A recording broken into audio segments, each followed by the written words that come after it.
Do you like incomprehensible vocals that will make your mom think you're a Satanist?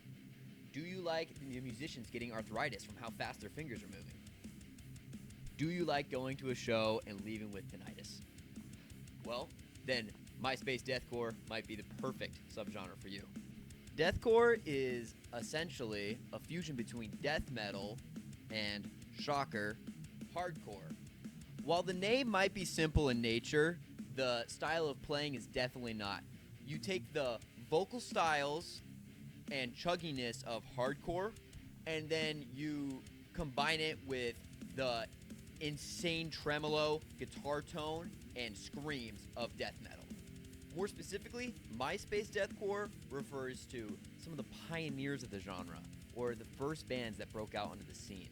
There's a great deal of debate when it comes to the first ever deathcore band, but for me, I think it's Despised Icon.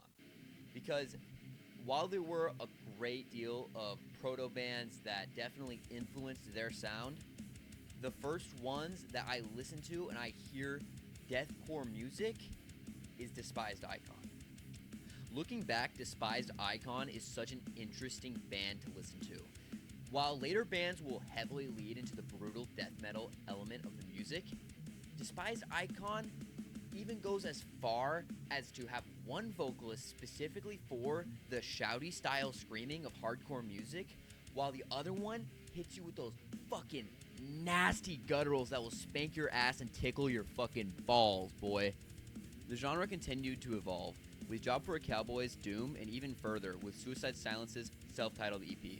In particular, the internet latched on to Suicide Silence like a special kid latches onto a class pet. They became the band that everybody wanted to copy and define themselves as the sound of Myspace Deathcore. From there, the scene exploded and was populated by people that looked like this, and they worshiped guys that looked like this. Some prominent bands that blew up around this time were Chelsea Grin, Whitechapel, and As Blood Runs Black. Each of these bands expanded upon the genre in their own way, while still maintaining the brutality of the people that came before.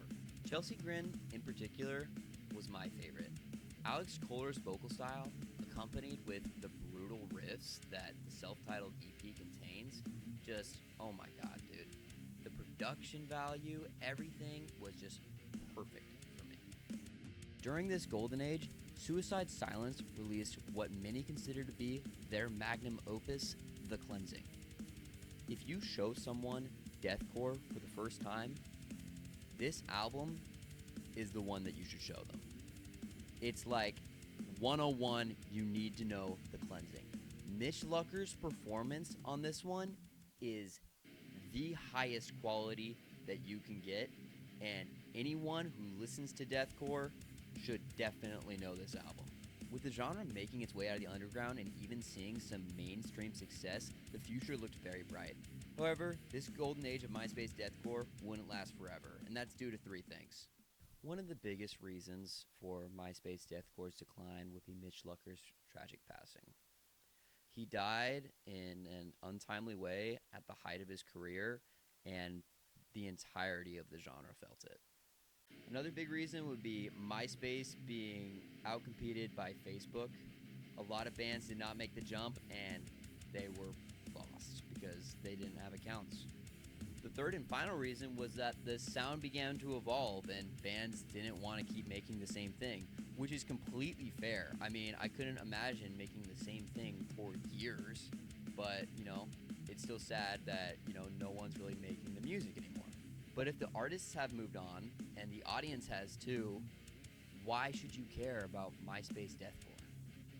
Well, there's actually been a massive revival.